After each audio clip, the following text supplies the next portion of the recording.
back, Hokies. Let's go.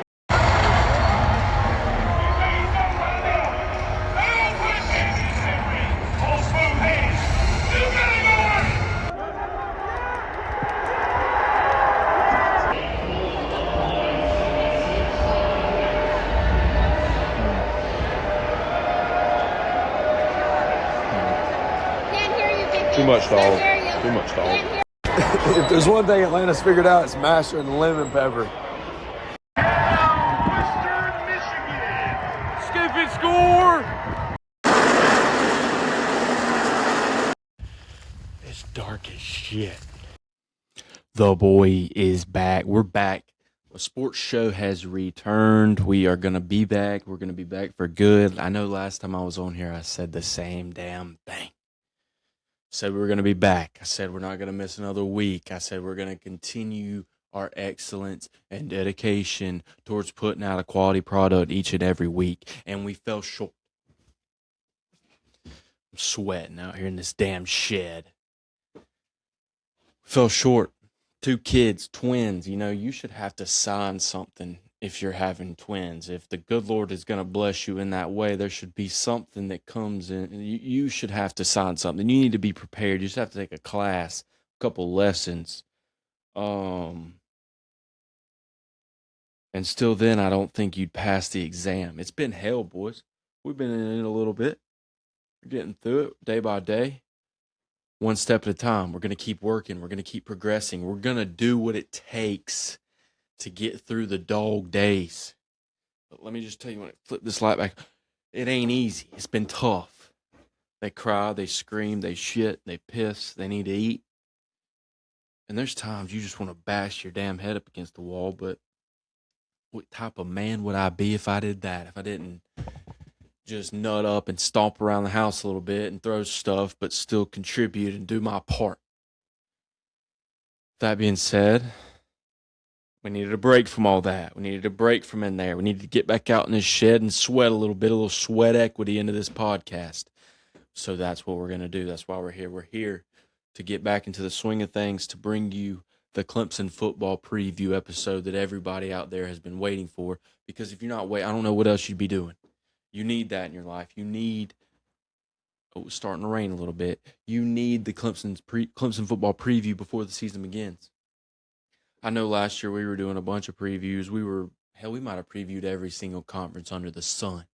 Not going to happen this year.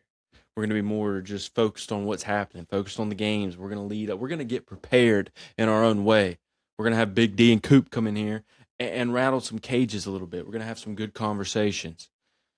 But for now, we're going to get back in the swing of how to do this, how to talk into this microphone. We got this video going. Not sure how that is going to go. If we're even going to put that out. We'll see. You know, I'm seeing a lot of success out there from other people. You know, I'm the Josh Pates of the world. Brooks Austin. Brandon Walker College Football Show is back in action.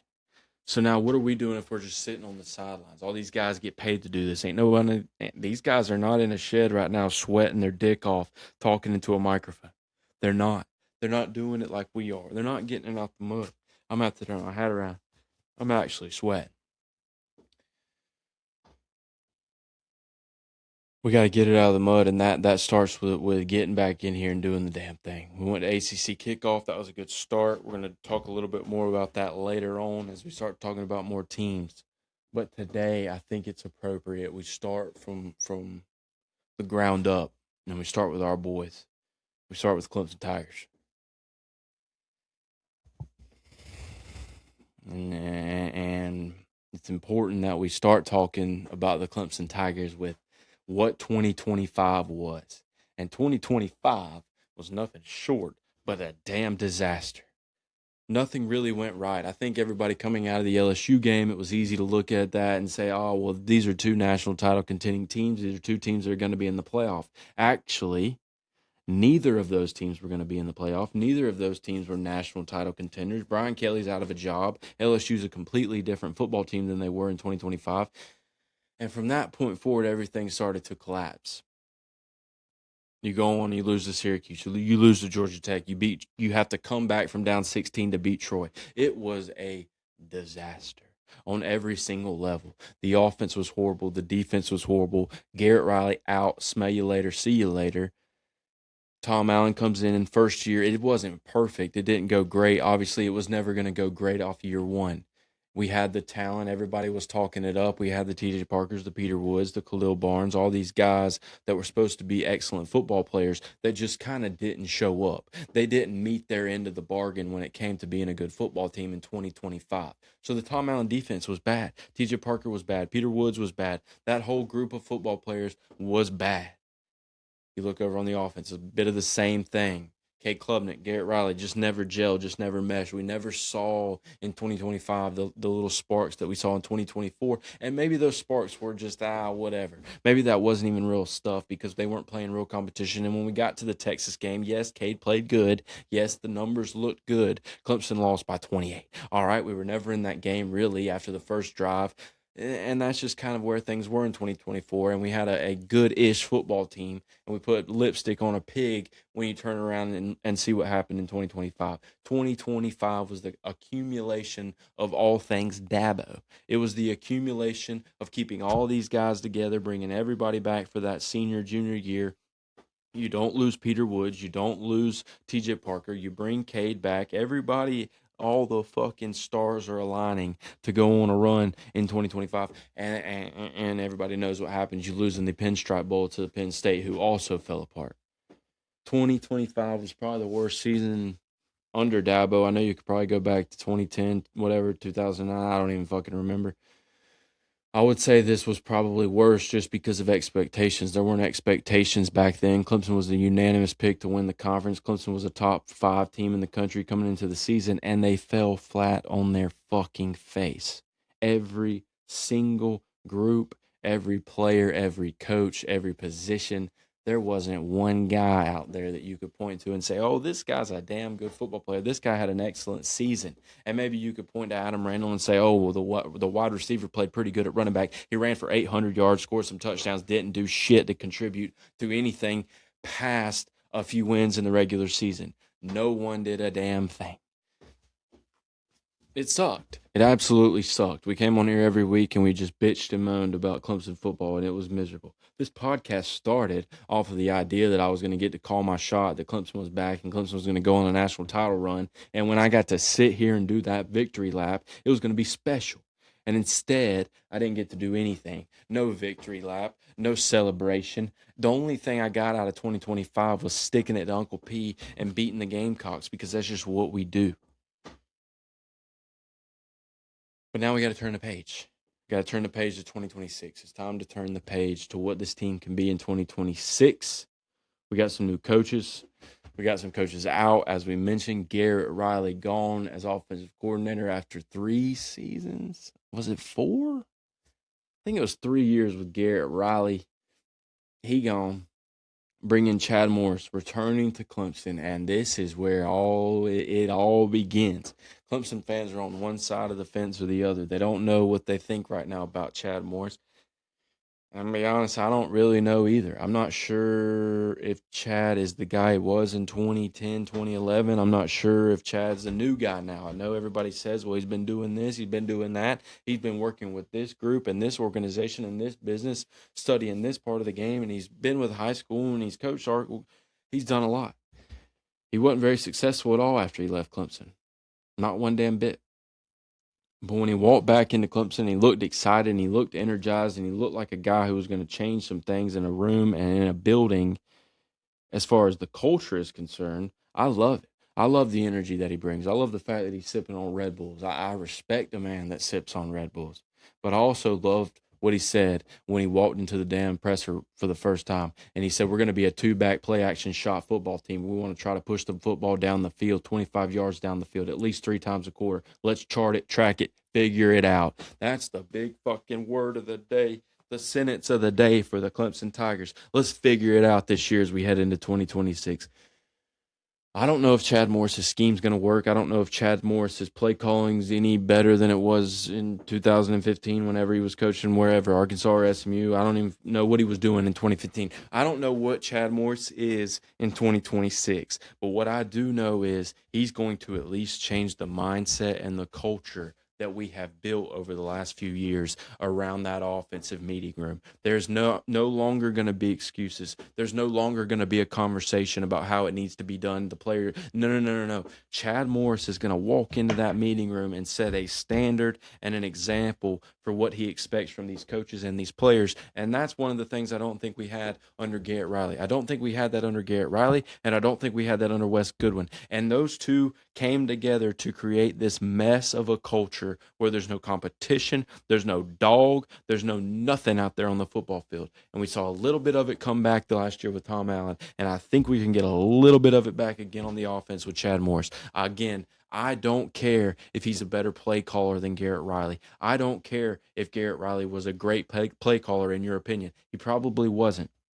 I don't think everything was his fault. I think he was promised a bad bill of goods. I don't think everything Garrett Riley thought he was signing up for happened.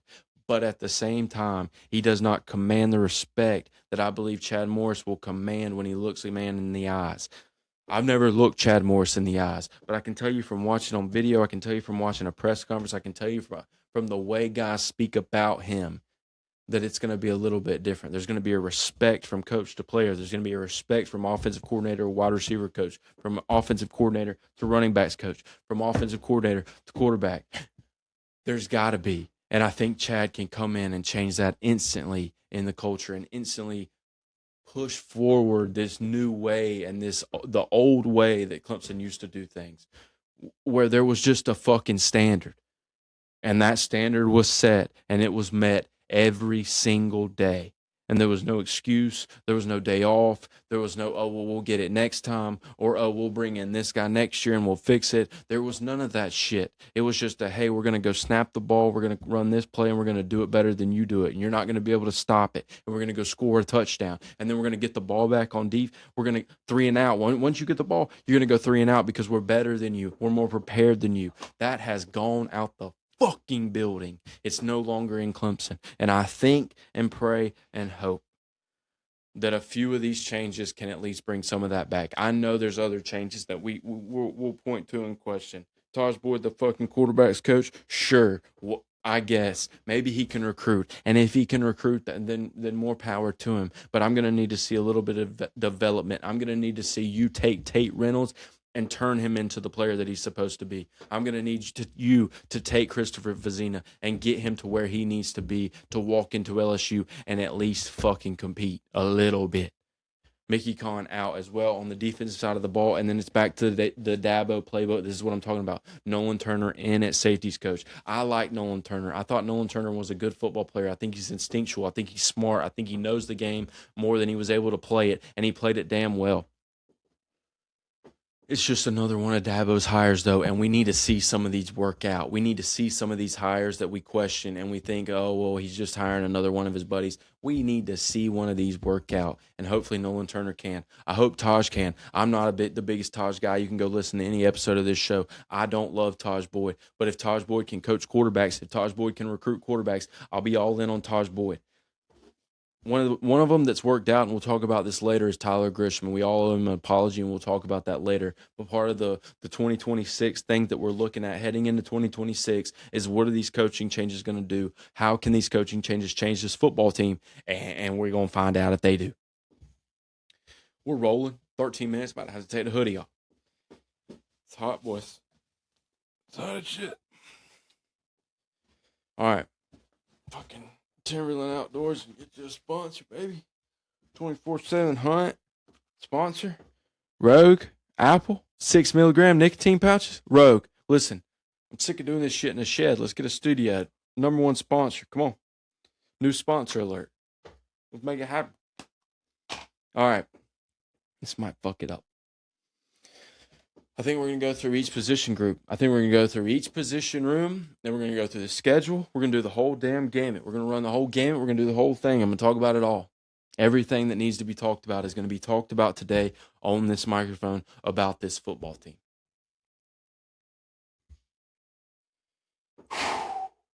Quarterbacks. Talked about it a little bit. Taj Boyd taking over in the quarterback room as quarterback's coach.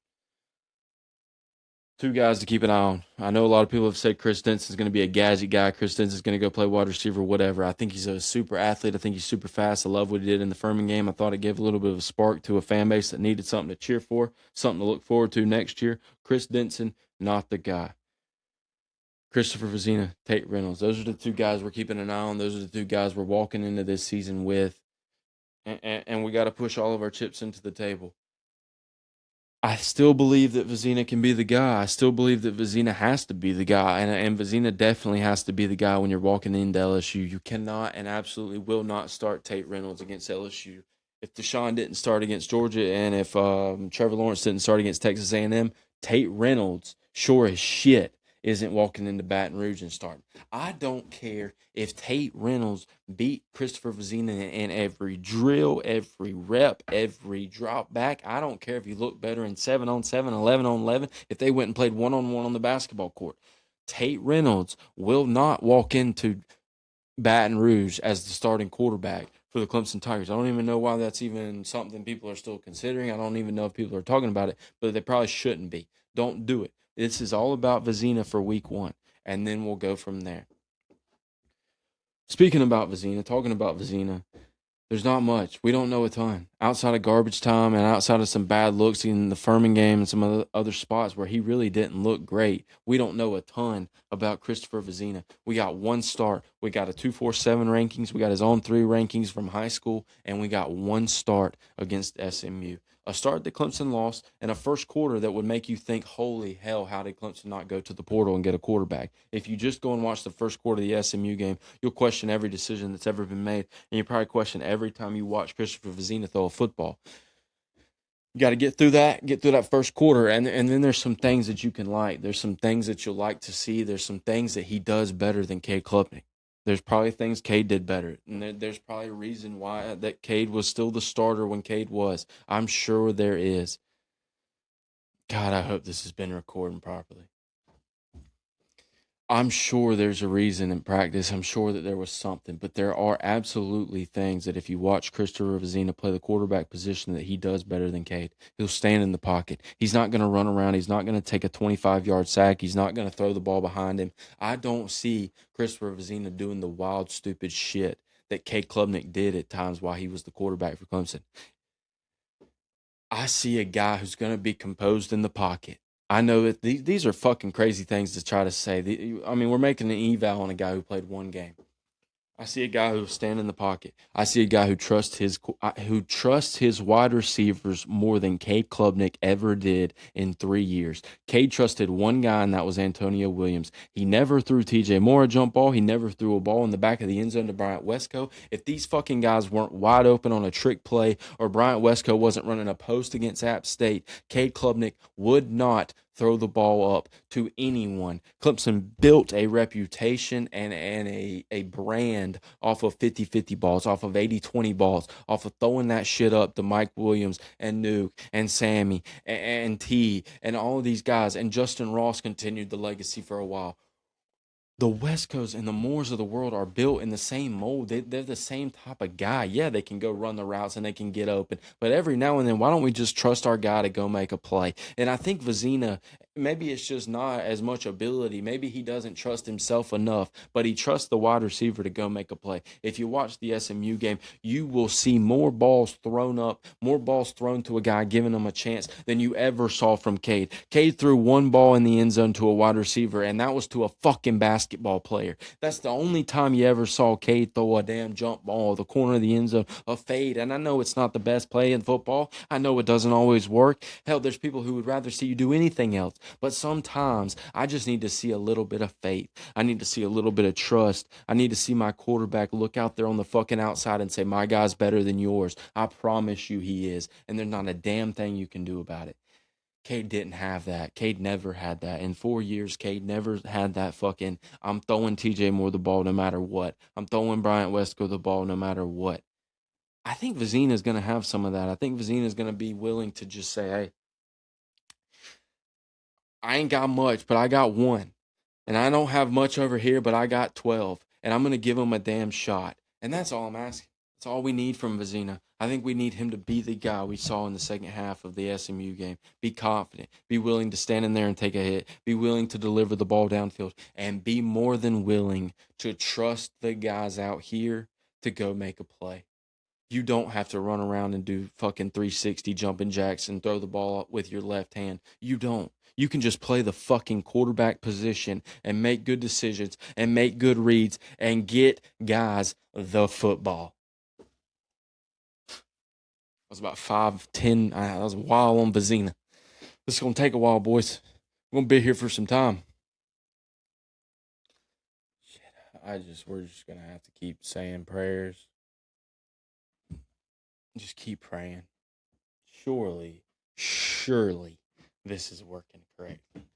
All right, let's talk about Tate a little bit. The backup, the number 2, the guy who could potentially finish the season. We'll get to the schedule. I think there's a way that this plays out that Vizina's the guy for the entire season, and there's definitely a way that this play. Good grief, boys. A little burp. And there's certainly a way that this plays out where Tate Reynolds is the guy by November, October, and Clemson's just kind of trying to find something, and maybe they get rolling. Maybe Tate can take him to that next level. He can step it up and do what we need to do to continue rolling down the stretch. But Tate Reynolds, ladies and gentlemen, 3-4-star recruit, depending on where you look, went to the Elite 11, kind of balled out. I think that's where we started to see his stock rise. You started to see the recruit numbers tick up a little bit on Tate Reynolds as that summer leading into his senior year. And then he got to his senior year, and the motherfucker literally got hurt on like the second play of the game. I don't think a little pink lemonade. I don't think he played at all. I really don't think he played hardly any at all his senior year. I think he's one of the more raw quarterbacks we've ever seen. Probably the rawest quarterback the Elite 11's ever seen. This is a guy who was a baseball player his entire life. He spent his whole life thinking he's going to go to the MLB. He spent his whole life being the best baseball player in his county, in his region, and in his state. The number 1 baseball player in Arizona is Tate Reynolds. And then all of a sudden he said, hell, got a fucking cannon on me. Let me go throw the pigskin around. And that's what he did. He walked out to the ball field. He started slinging the pill and became a 4-star quarterback off nothing but raw talent, athleticism, and the things that the good Lord gave him. Tate Reynolds is not a quarterback. Tate Reynolds is an athlete. Tate Reynolds is a freakazoid in the pocket. Tate Reynolds is the type of football player that can become listen.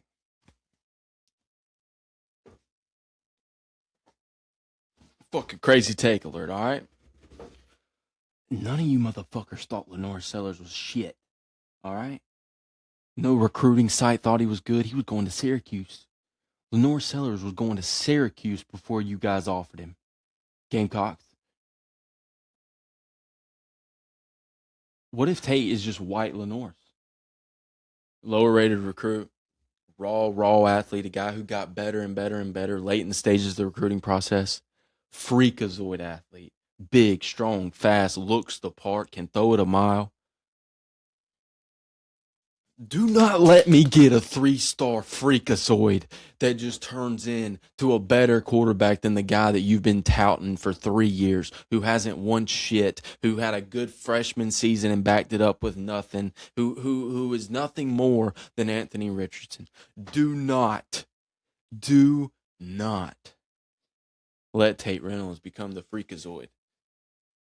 That's all I'm saying. That's all I'm saying. God, just don't do it, boys. Do not let that happen. That just hit me all of a sudden. If you go back and you watch Lenore Sellers' high school highlight, it's good. He was a man amongst boys by his senior year. It's very good tape. He's running all over the place. Go watch Tate Reynolds. Pretty similar shit. Got off track right there. I was prepared for what I was going to say, and then fucking hit me like a ton of bricks. Tate Reynolds might be better than Lenore Sellers. Running back room. This should just be called the Chad Morris room. This should just be, I'm here to fix this. This room got better the day that Chad Morris was hired to be the offensive coordinator. And yes, Chad wants to throw the ball. Yes, Chad wants to take shots. Yes, we saw Sammy and Nuke and Martavis and all of these guys just go absolutely nuclear under the tutelage and the play calling of Chad Morris.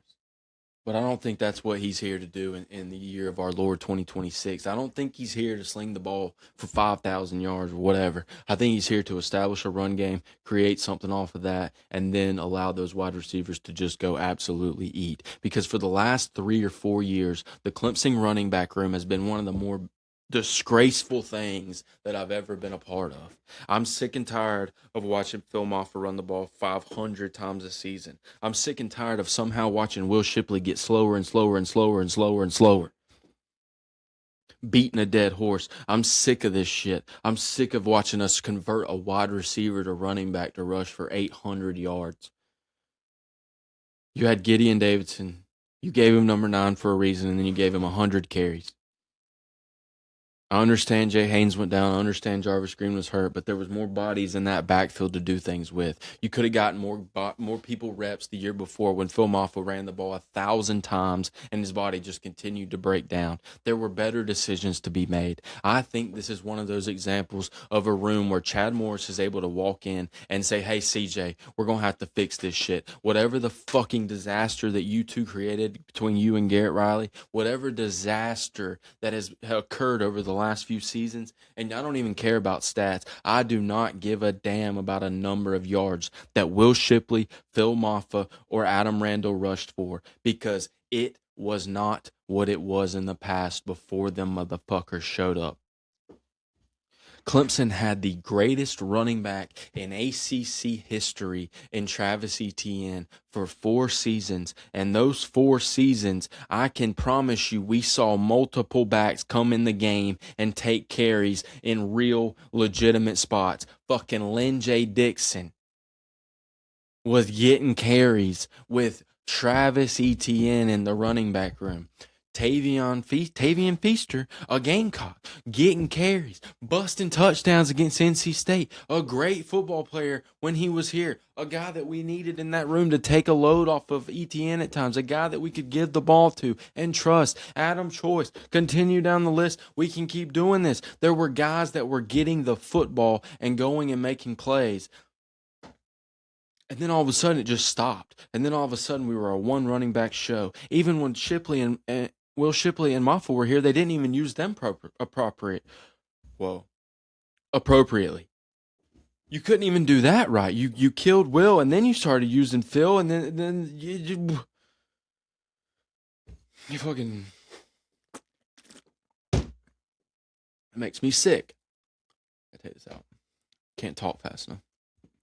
You're not going to see that shit anymore, all right? All 4 of these guys are getting carries. Gidd's back year 2. He's going to be the guy. He's got to be the guy. He's going to be the lead back. But you bring in Chris Johnson. I am speed. Are you fucking kidding me? Motherfucker's so fast, people can't even comprehend the fact that he's not related to Chris Johnson. This is a guy who's actually going to change things. This is a guy who's going to bring a dynamic to Clemson football that we haven't had since Etienne walked out the door. We haven't had a home run hitter. Will Shipley was nothing, not even fucking close to a home run hitter. Never has been. Maybe his freshman year before he fucking put on 30 pounds and got slow. I don't know who made that decision. It sure wasn't me. We got a guy who's fast. Jay Haynes is back. He's coming off. He's the best Clemson running back on the roster. He's the only guy who has put on a fucking suited up in the Clemson uniform and went out there and been productive on the field.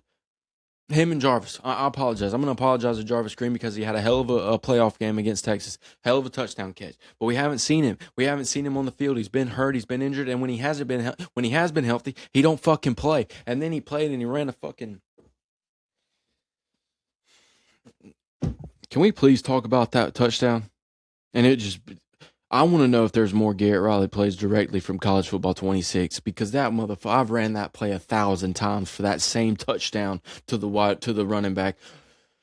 Great play. It works a lot, but I can't believe we're just busting out. I just want to know if there's more of those out there that are just carbon copies from College Football 26, because it seems like that's what we're working with. I think I could have called plays the last few years. Jarvis Green, though, when he's healthy, I'd like to see him get carries. I think all 4 of these guys touch the ball multiple times a game very early on. It's got to be early on. There's no guy that you can just say, hey, we're going to go give this guy the ball 20 times against LSU. I don't think you can do that. I think you got to spread it around. You got to see what Gideon's looks like in year 2 with his number. He's not Travis Etienne. He didn't want to be Etienne. Fucking take that shit somewhere else. Like, listen, see that one up there? Yeah, that's his pro jersey, but that's the best running back in ACC history. Travis Etienne. Nobody else needs to be wearing number 9. Nobody else. There's not another number 9. Not this fucking private school kid from Virginia. He don't need it. I understand he was a big-time recruit. I understand that he's going to be excellent. I think he can be unbelievable. He's not Travis Etienne. Nobody is. Nobody ever will be. Give all these guys the ball. Give them carries. Give them touches. See what you got. You've got to do that. You just have to at this point. We cannot see what we've seen in the past from this running back room. We need to see guys out on the field making plays. And just getting opportunities. And I know fucking Eazy-E's still in there. Fuck. Missed one. I'm a little bit of a believer in Eazy, I guess. I mean, he stuck around. I can't believe he stuck around. But then you see him against LSU. He was one of those guys early on that maybe did get a couple carries, and it was bad. You go watch the LSU tape for Eazy-E. It was fucking atrocious. So, again, maybe Chad can fix some things. Maybe Chad can get these guys where they need to be. Eazy-E was so bad in that LSU game that he's not even on my brain. I said we got 4 running backs. We got fucking 5. 5 of them ain't getting carries. Sorry, Easy. All right, wide receiver room. I mean, this is the easiest one. This is probably the one that we don't even have to talk about that much. There's 2 fucking horses in there that are ready to roll, and then we got to see what we got behind it. I do, like I said from the beginning, I think we all owe Tyler Grisham an apology. I think what Tyler Grisham has built over the last couple of seasons in recruiting, what he's brought in this year, what he's bringing in next year, I'm ready to say that he is a guy that I would like to see stick around. I think he is definitely one of those guys who can bring in talent. And even when he was missing, I mean, everybody and their fucking mother was recruiting Joseph Ngata and Frank Latson and E.J. Williams, and it just didn't work. You just missed. And that happens. It just happens. And you go through the next round and you don't get the guys you want. And you grab Antonio Williams. It was a big get. You had to have him. You go to Columbia and you steal him. And Antonio Williams, super productive football player from Clemson. A guy that Tyler Grisham will look back on and thank God he got. Because if you don't get Antonio Williams and that little run for Tyler Grisham, you're no longer here.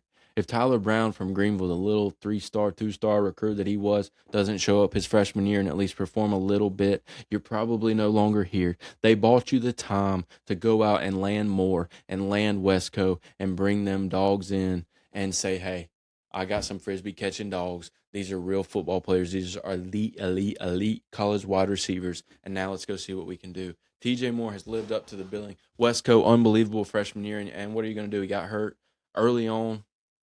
Tough shit. But it allowed Moore to become the player he was. Great season last year. And now I think you're just going to build off that. You bring in Burrows. You bring in Sellers. You bring in Salim. 3 quality football players. I think Burrows and Tyler Brown are going to really battle for that slot receiver role. I think a lot of Clemson fans are going to hope it's Tyler Brown. I kind of lean towards Burrows. I would like to see Brown get back to that freshman year. You get back to that freshman year and you're one of those guys out there on the field and contributing and making plays, I'm fine with it. Let him roll. Let's roll with those 2 guys in the slot and see what we can do. I'm curious after that. I mean, we still Tristan Smith, Cole Turner on the roster, guys like that. I'll be interested to see where Gordon Sellers and Solomon play into that rotation on the outside. But I do think early on, no matter what, you've got a real competition between the highly recruited Burrows and Tyler Brown coming back to prove himself in his senior year now. I don't even fucking remember. Tough year last year. He was hurt a lot. Wasn't the year we all wanted. Wasn't the year he wanted. And he just couldn't get going. And even when he played, it wasn't great. He never looked like the same guy. But now you got an opportunity. Antonio Williams is gone. You can play that role. You can immediately walk in the door and say, hey, I have an opportunity to go take this spot and this spot be mine. And go do it. Go be great. Everybody rooting for you. Tyler Brown's not a guy I'm rooting against. I want to see him be great. I want to see that talent continue to show up and show out. He can be great. He was great at one time. Now we just got to see him continue to do it. Super, super excited about the wide receiver room. I think another quiver in the wide receiver room's cap is the fact for Vizina is the fact that these guys all believed in him. They stuck around. They believe in Vizina. If they didn't, they would have left. Why would they stick around? Why would they stay here? Why would Bryant Westcoat stay in South Carolina? Why not go back to Texas? Why not go to Texas A&M? Go team up with Cam Coleman. You could definitely go make more money. You could have done that, but these guys seem to believe. TJ Moore, you could absolutely go be the number 2 wide receiver. Can you imagine Malachi Tony, TJ Moore, and Cooper Barcott at Miami? He could have went to Florida. He could have went and played for Summerall, but he didn't. They didn't.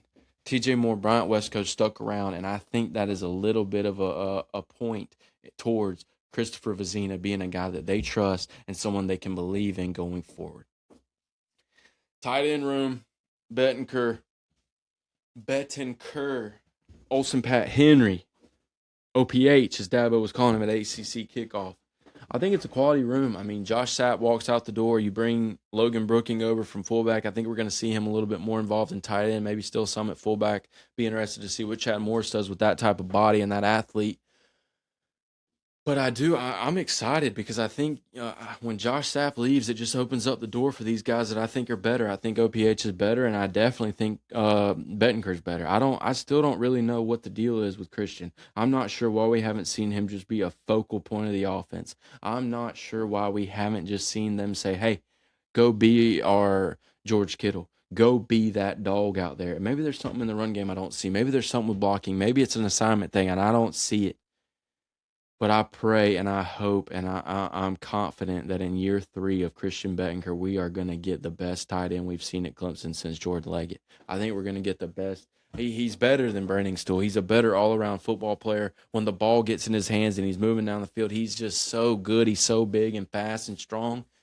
And that's what excites me. He's one of those players that excites me, and I'll continue to be excited. When he goes to the NFL, I'm going to be excited. I am giddy over Christian Bettenker. I just think he's an all-around dude out there on the field. I think he's the best pro tight end we've had at Clemson. I think he looks the part. I think he's just the guy. I think OPH can be a great tight end too. I know we brought him to ACC kickoff. I know Dabo has a lot of faith in him. He's a hell of a guy on the end of the line. And it doesn't make sense. I stood side by side of the man, basically. He ain't too big. 6'4" is BS. He might be 6'1" top, 6'2" with inserts and cleats on at the most, but he's got to be a dog. He must be a dog. The boys believe in him.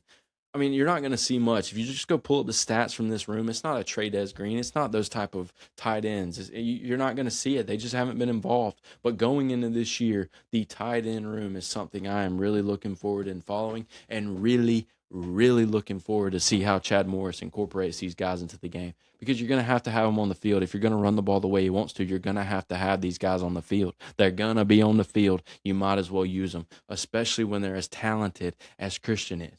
Get the motherfucker the ball. Still sweating. O-line.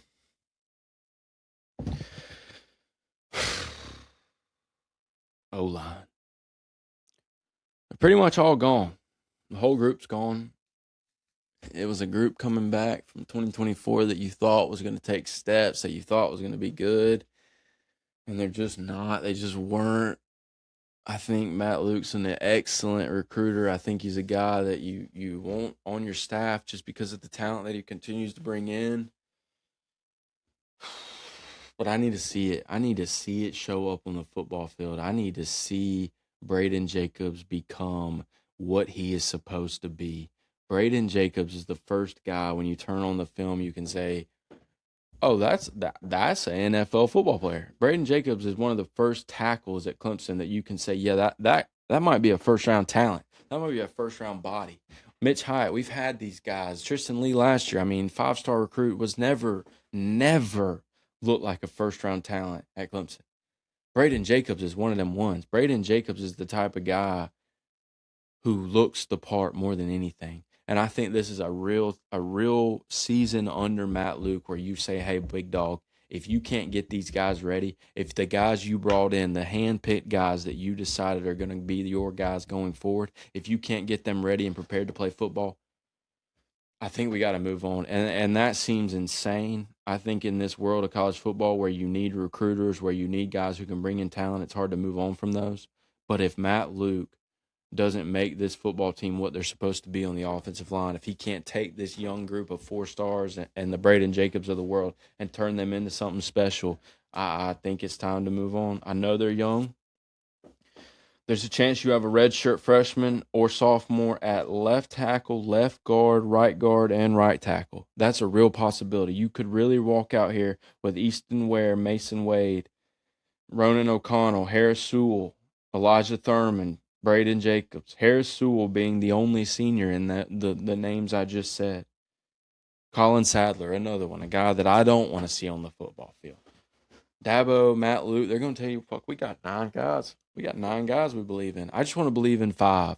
I want 5 that we can go to war with. I want 5 war daddies. And maybe giving the young guys a shot is what we need to do. Maybe we need to stop the revolving door of the Harris Sewells and the fucking Colin Sadler. Stop doing it. Maybe we need to stop with the Tristan. Stop. Maybe we just need to roll the freshmen out there, and by week 10, they'll be all right. By week 11, they'll have this shit figured out. And going into next year, we'll have 4 young guys that are all going to be back, ready to roll. Because so far, it just hadn't worked. If you go watch a Clemson football game from last year, if you just focus on the offensive line, it damn near looks like from the left side of the center, they're running one play, and from the right side of the center, they're running another play. And Ryan Linthicum half the time had no fucking clue which way he was going. It was so bad overall that I don't even think you could point at one guy to the problem. And that is when I have to point at Matt Luke as the problem. I don't want to do it.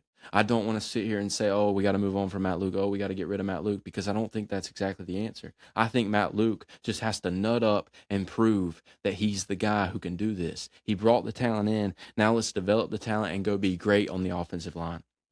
But we don't even have to be great. Clemson has never been great on the offensive line. We ain't winning no fucking awards on the offensive line. I just need these boys to be good. I just need these boys to be war daddies. I just need these boys to kind of know which way they're going when the ball is snapped. I can't watch my left guard go left, my center go right, and the D tackle run straight through the middle and destroy my running back. Can't watch it again, won't watch it again. Need something to happen. Need something fixed. Maybe again, the Chad Morris fix. Maybe it all comes back to an offensive coordinator that did not demand things from rooms and didn't demand things from coaches and didn't demand things from players. When you're the offensive coordinator of a football team, especially at this level, you're basically a fucking head coach. You're a head coach without getting in front of the podium every week and answering for what went wrong. Maybe the Chad Morris fix can change things. Maybe the offensive line with these young guys can go out there, and they're going to take some lumps. There are going to be some bad games. There are going to be some moments where you think, fuck, it's the same thing as last year. But all we need to see is a little bit of improvement. All we need to see is young guys take a step. We need to see Braden Jacobs become what he is, which is a first-round talent, an all-ACC guy I voted for all-ACC, because he should be, because he has that. He has it inside of him. Now we just need a guy who can bring it out, and I hope and I pray that Matt Luke is that guy, because you don't want to give up the recruiter. You don't want to give up a guy that you trust to at least every single year bring in quality names and quality recruits. But at the same time, you can't just live off of recruits. You got to eventually go out there and do the damn thing and prove it. Prove that you're not just a recruiter and that you can develop talent and you can turn these guys into something special. All right, still sweating, but we're still going. 42 minutes in. I think we're going to roll this bitch on YouTube, sweat and all. D-line room, D-line group, big year for these coaches. I mean, it is a big year for Nick Easton and company. If you can't do it if you can't take these guys and make them better, if you can't get the most out of this group, I think we have to move on. I think we have to change things. And I know when these guys got here, they were coming from the NFL and they were former players. And they were guys we trusted. They were guys that we thought were going to bring what we needed to this group. And so far, they just fucking haven't. TJ Parker was bad last year. Peter Woods was bad last year. Jaheim Lawson was good. Jaheim Lawson had a chip on his shoulder. Jaheim Lawson was out to prove something. He wasn't a projected first-round pick like TJ Parker. He wasn't already counting his money. He had something to go get. Will Helt, same way, coming from Purdue. Nobody thought he was going to be a 7.5 sack guy here at Clemson, especially with TJ Parker on the other side. Nobody thought he was going to lead the team in every fucking stat on the defensive line, but he did, because he had a little bit of a chip on his shoulder, a little bit of a dog in him. We got to keep bringing out these dogs. I need to see more dog. I'm super pumped up to see Jaheim Lawson back healthy. I think his year was cut short last year. He's having a fantastic season as TJ Parker's backup. And I think you could have made the argument that he should have been starting over that motherfucker for most of the season. Will Helt, the other side, not much to say about him because he was the only consistent thing that showed up each and every week. He did it against LSU and then he did it against South Carolina. For 12 weeks, Will Helt was there, showed up, ready to play football, and did it at a high level. He made his mark every time he was out on the field, and that's what I expect from a defensive line when you're wearing fucking Clemson colors. When you're wearing Clemson, that's just what you're supposed to do. When you got the orange jersey on, you got the orange britches on, you're supposed to fucking do something on the D-line. And we didn't see that last year. And I'm hoping and I'm praying that this year we're going to finally see some of these guys peak and develop. Vic Burley is number 1 on that list. I need to see this 4-star, almost 5-star recruit, Vic Burley, a dog. I need to see it. I need to see you go be great. I know you've battled some injuries. I know it's been tough. It hadn't been the college career you expected, but you stuck around. You waited your turn. Peter Woods is gone, and now it's the Vic Burley show. I need you to go be great. I need Amari Adams to turn into the 5-star talent that he is. I need Amari Adams to be Christian Wilkins, to be Dexter Lawrence. I need you to go be great, son, because you are. You're supposed to be, and you are. You got to get better. And I think it's more mental with Amari. I think Dabo's made some comments where that's true. I think he doesn't always know exactly what he's supposed to do. And you see that a lot with these 5-star talents on the defensive side of the ball and the offensive side of the ball. In high school, it's easy, especially at the level some of these guys are playing at. It's so easy to just go dominate. It's so easy to be bigger, faster, stronger on the D-line, on the O-line. And that's why it's hard to recruit these guys sometimes. It's hard to get past recruiting rankings and just focus on what the player actually is. Amari Adams is one of those guys who maybe he played bad competition. He's also a freak. He also dominated in times when he needed to showcase his talents. Amari Adams is going to be special. We just need to go see it. We need to see him learn the playbook. We need to see him develop into an all-down, every down, I'm the guy in the middle of this D-line. Because if he does, this is going to be a special group. And if it takes him another year, it's going to take Clemson's defense another year to get back to that dominant. I don't even want to say dominant. We don't even have to be dominant. I just want to see him be really good again. And Amari Adams could probably be the start of that. You bring in some transfers, London Merritt, Andy Berberja. I think that's one of them names, boys. Andy's the fucking Will Helt of 2026 because he's just one of those dogs. He's one of those guys that's coming in. He's a little bit under-recruited. Even the portal services or JUCO, whatever. I mean, he was a highly rated JUCO guy. But why is he not already on a roster? You know, he's a JUCO product, and sometimes you just need those type of guys who got it out of the mud. Clemson definitely needed some of those guys. These aren't Andy Berberja. I don't even know how to say your name, brother. That's how little I know about you. That's how little I'm prepared for you to come be great. I want you to come be great. And I think, again, much like the Will Helt mold, the chip on your shoulder type mold, this is one of them guys. Super excited. Just go watch the fucking tape. London Merritt, another transfer coming in from Colorado, an all-freshman guy, a guy that Clemson really wanted coming out of high school. Special. I think he can be special. If London Merritt can just be Jaheim Lawson from last year and Jaheim Lawson can take another step, we're golden, baby. We're rolling on those. The edge, we're fine. We are going to be just fine when we get when you see more production from London Merritt and Jaheim Lawson than you saw from TJ Parker last year, that's how you know a good decision was made. And that's how you know we're headed in the right direction. We don't need a guy who's a first-round talent that doesn't show up week after week. I need a couple dogs. I need a couple guys who are ready to get it out of the mud. And I think London Merritt's a guy who's ready to prove that he is a 4-star talent, to prove that he was someone that should have just come to Clemson originally instead of chasing the bag at Colorado. He got wrapped up, but he found his way home, and now he's ready to contribute and be really good for this football team. Keep an eye on London Merritt, Jaheim Lawson. I mean, this is a group where you're not going to get the names like last year where TJ Parkers and Peter Woods, but what did that get us? It got us nothing. Bring me the dogs. Bring me the guys who want it. Bring me the guys who are going to show up every single damn day, and that is what I think we have on this defensive line. No, I don't think Will Helt's a top 10 talent in the NFL draft. No, I do not. I don't think Jaheim Lawson is either. And that's what we thought TJ Parker was. I don't think he is, but I do think he's a quality football player, and I do think he's a good enough football player that we're going to see it on Saturdays. You're going to see him in the backfield. You're going to see London Merritt in the backfield. You're going to see old Andy making plays. You're going to see Vic Burley finally develop into the guy that he's supposed to be, because there is talent. There is so much talent. Don't forget about Darian Mayo and the Ari Watfords of the world, two guys that if you played a dynasty with Clemson in college football 26, become all world players by their senior year. These are still guys we haven't even seen. And they weren't super highly rated recruits because they were so raw, but these are freakazoids. We're talking about elite athletes on the edge that are just ready to develop and become something. If Ari Watford and Darian Mayo take the steps with London Merritt and Jaheim and Will, we're going to be cooking. We're going to be cooking on the D-line again. I think we're going to be all right. Throw in Marcus Strong and the transfers. C.J. Wesley, another a little bit of a riskier try. I mean, I don't even know if at a risk. You're just giving the kid an opportunity. Super freaky off the edge. Kind of reminds me of Xavier Thomas, just pure speed. He's got one move, but he makes it happen. And when it happens, it's fun to watch.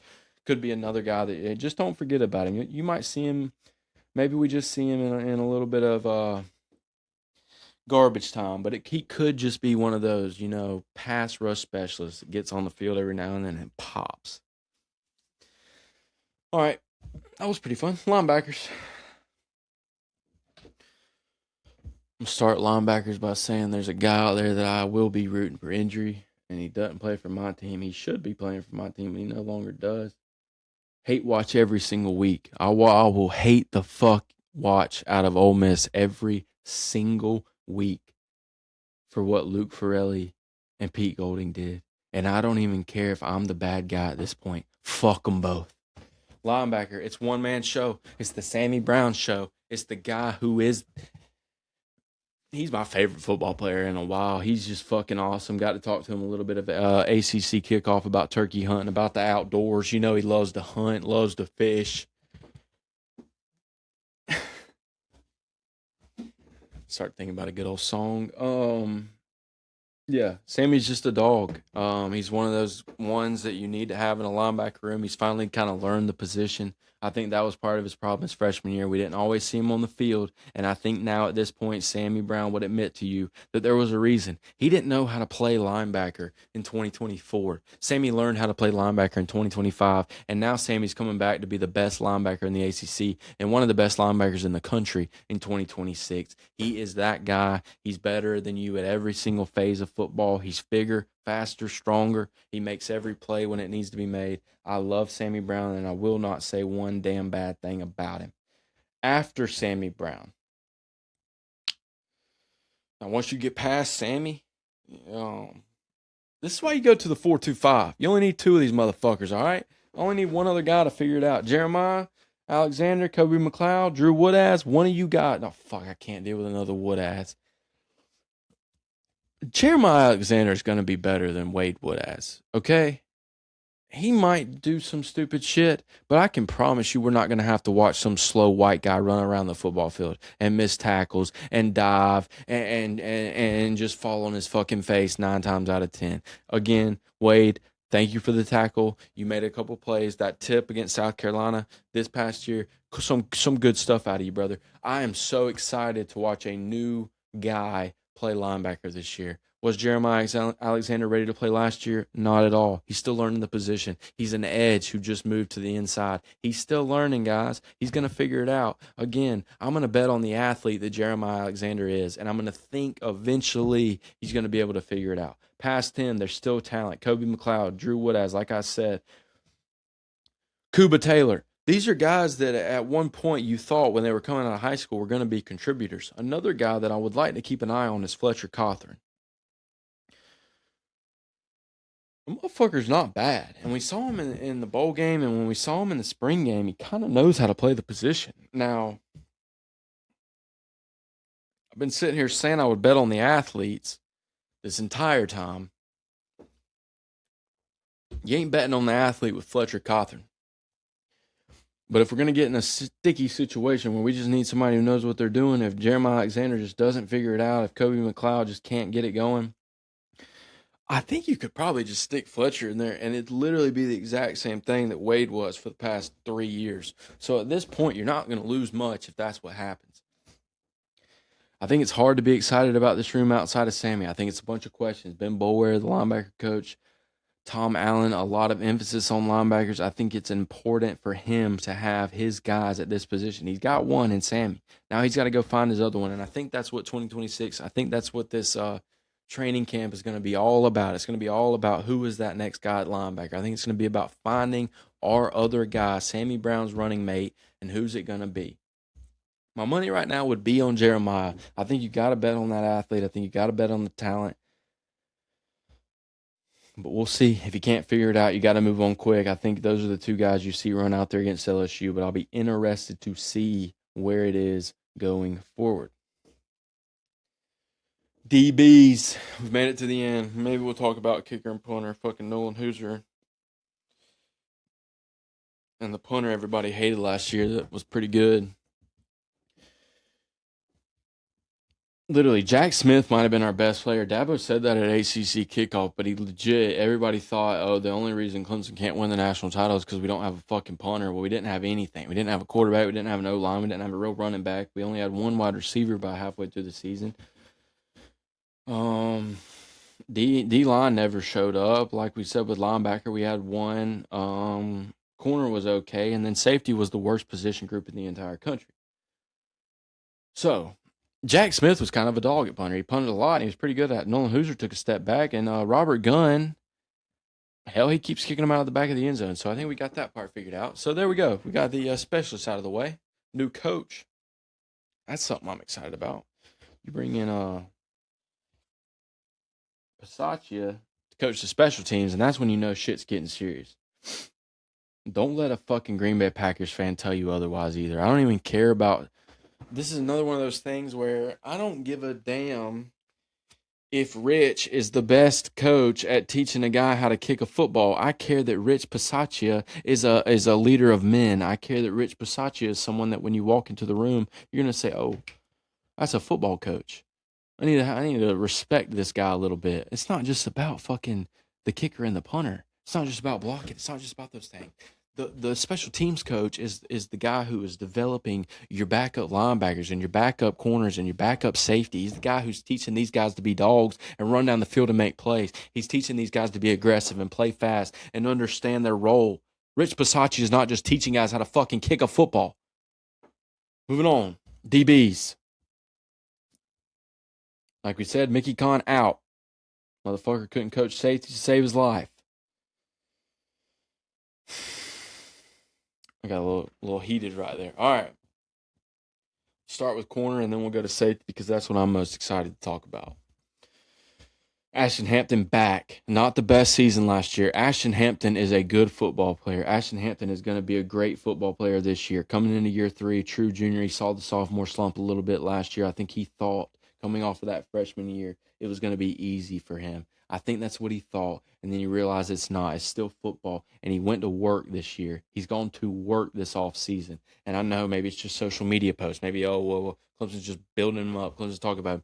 Ashton Hampton might just be the heart and soul of this defense. Ashton Hampton helped bring in some of these transfers. Ashton Hampton helps keep some of these guys around, and Ashton Hampton looks to be so bought in on 2026 that I am giddy to see what he's going to do. He's got it all. He's got the size, the athleticism, the length at corner. He's one of those corners when you see a wide receiver run out there against him, and you have to question who's bigger, who's faster, because Ashton Hampton is long, he's lanky, and we've seen that be one of his biggest components to his game and what makes him great. And I think we're really just going to see the total package. You are going to see a guy go in the first round after this season in Ashton Hampton just because of what he is on the football field. Across from him, I think it's going to be Elliott Washington, the Penn State transfer. It's another guy that everybody has absolutely raved about in camp, someone everybody loves. He just looks like a football player. He looks like an NFL. He looks like a pro. He carries himself like a pro. And he's another guy, if you turn on the tape from last year, if you look up the stats, you're going to be like, oh, he didn't play. He didn't really do anything. He didn't contribute. Penn State fans are probably going to tell you, oh, we're kind of glad Elliott Washington's gone. He didn't really do much last year. Go back to the year before when he was one of the better corners on the team, when he was playing real football, consistent football. He was an every down corner. Maybe not even an every down corner. Maybe just a spot guy. Maybe a nickel. Maybe just a nickel guy. Maybe a dime guy. Maybe he was the guy coming in off the bench, the third corner. But he played a lot of football under Tom Allen. He understands Tom Allen. He understands what Tom Allen expects. He understands the system. The best version we've seen of Elliott Washington was under Tom Allen's tutelage. And then last year with a new DC, he kind of fell back. He kind of got lost in the shuffle, lost in the mix of a mess of a season for Penn State. I am a believer in Elliott Washington. I'm a believer in what we saw in 2024, and I'm a believer in a new change of scenery for this guy. And getting back with his defensive coordinator is going to bring out the absolute best in Elliott Washington. I'm not worried about that at all. I think him and Ashton Hampton will lock that shit down. After that, it's a bit of a question. I think once you get past those two guys on the outside, you start talking about Donovan Starr, the transfer from Auburn, another guy. He didn't play much at Auburn. It was a guy that Clemson wanted coming out of high school, and now he's back. I think he's in a familiar spot. He's comfortable. He's excited.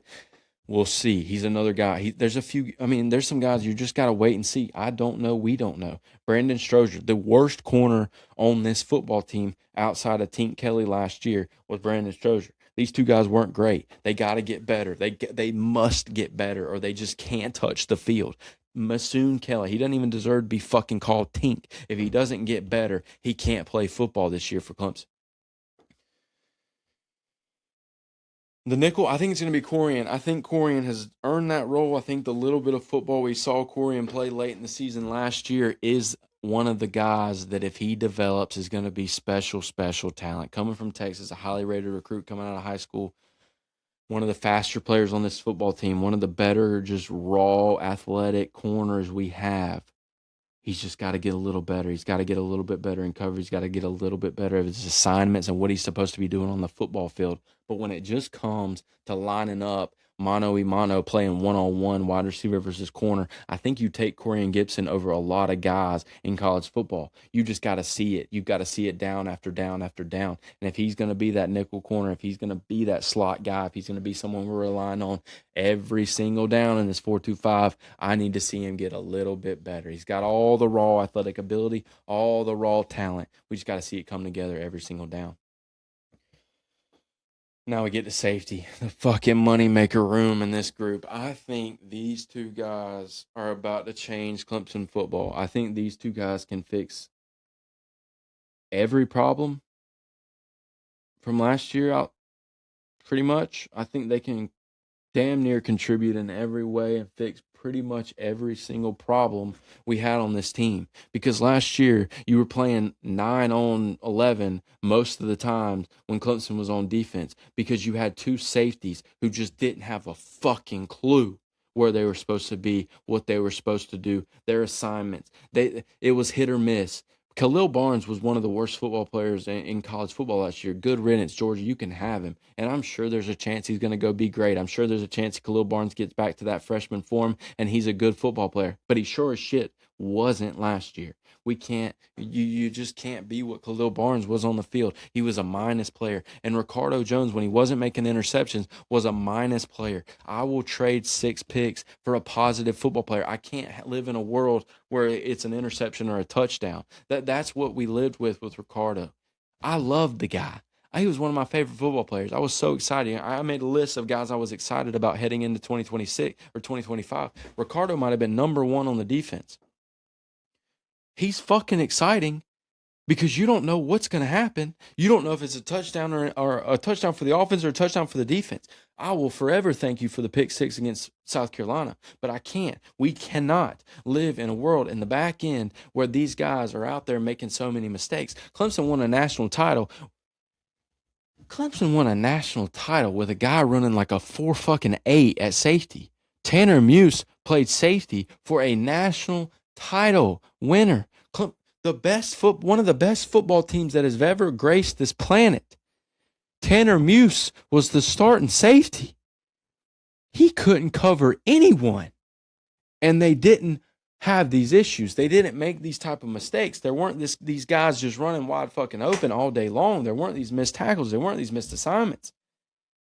There weren't so many guys out of position because they knew how to play the game. These guys just forgot how to play the game last year, and I think When you bring in Jerome Carter from Old Dominion and you bring in Corey Myrick from Southern Miss, not only are you bringing in guys that want to play football and love the game and want to be a part of changing this shit and are big and physical and rangy and athletic, you're bringing in guys who know what the fuck they're doing. You're bringing in guys who have played football, guys who have played the game. And I don't care what conference, I don't care who they played for when they were playing.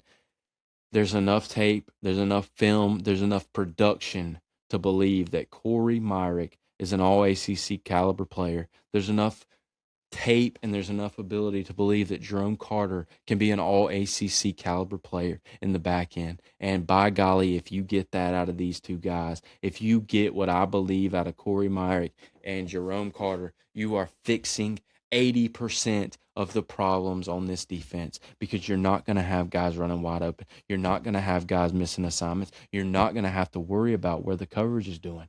You're not going to have the ball being thrown in 1.2 seconds every single play. You're going to be able to have your D-line eat a little bit because there's not guys just wide fucking open all day, because you have guys you can trust and they know what they're doing and they know where they're supposed to be. Corey Myrick is an all-ACC guy, and that's why I voted for him for all-ACC, because he's going to be one of those guys. Corey Myrick could be the best football player on this entire defense when it's all said and done. And I understand that Will Helt's here. I understand that Sammy Brown's here. Those are two guys. Sammy could be a first-round guy. Ashton Hampton could be a first-round guy. Will Helt, he's going to be an excellent NFL player. He's going to have an excellent year this year. Corey Myrick could be the best football player on that defense. And if he is, by God, am I going to take a victory lap. Sweating, boys. Sweating.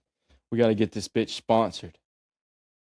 Get out of this shed, or we just got to get to the fall. All right? Let's pull up the schedule. We just did an hour on all the teams, or all the position groups.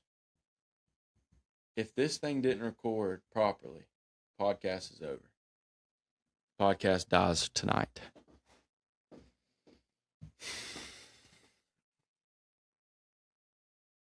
All right. A little lemonade. Rogue. All right. Everybody knows where we start. Everybody knows we go to Baton Rouge. Lane Kiffin, LSU, Sam Leavitt. Impossible to just say Clemson's going to go win after what we've seen, especially after what we've seen in openers over the last 3 or 4 years. I don't think Clemson wins this game. I just can't get there. Boys were in it. But I don't think LSU is as good as everybody thinks. I think Sam Leavitt's probably the worst quarterback that Lane Kiffin has had since before Jackson Dart got to Ole Miss. I do think LSU's better. I think they're more talented. I think going to Baton Rouge is fucking crazy to expect us to win that game. It's going to be wild. Lane's first game, they're going to be fired up. But it is important to see a team show up and compete and look the part and look like something's changed. Look like there's been a change in culture a little bit. Look like there's a emphasis on just playing fucking hard. Look like you cared. Look like you want to be there. If that's all we get from the LSU game, if they get beat by 28, but I can sit back and say, well, them boys look like they wanted to be there. They at least gave it all they had. We might not be a great football team, but we're going to give some effort. Can't be mad. I'll be all in. Georgia Southern week 2, obvious win. North Carolina, obvious win. We're going to get to North Carolina at some point. And then it all comes down to Cal. I think it all comes down to Cal. You got to go to Cal, week 4, right before you play Miami. On a fucking Friday. So Davis going to be pissed because he ain't watching Daniel Lyons play. And we're going to be out in California. And we got to go face one of the best quarterbacks in the ACC. We got to go face a team with a damn good football coach and a good coaching staff that they proved last year when everybody on that team left and they had to bring in a whole new group of players and they got the quarterback right and they proved that's a good coaching staff. There's a real chance that Clemson leaves Cal with a loss, back home, to play Miami. And if you start the year 2-3 with losses to LSU, Cal, and Miami, you come out of that Miami game and you have a bye. And if Clemson's 2-3, it's the Tate Reynolds show heading into Charleston Southern in 2 weeks. You get him ready, and then you go Virginia Tech, Florida State, Syracuse, Georgia Tech, Duke, and you finish it up with South Carolina. And I genuinely think, I listened to a podcast, I heard Will Vandevort say it himself as well. I don't know if he said this about Tate Reynolds being the starter by then, but you start 2-3, you get the bye, you get Tate Reynolds ready, and then you roll and you see what happens with the young guy. And then next year you head into a year with a young quarterback in a quarterback competition.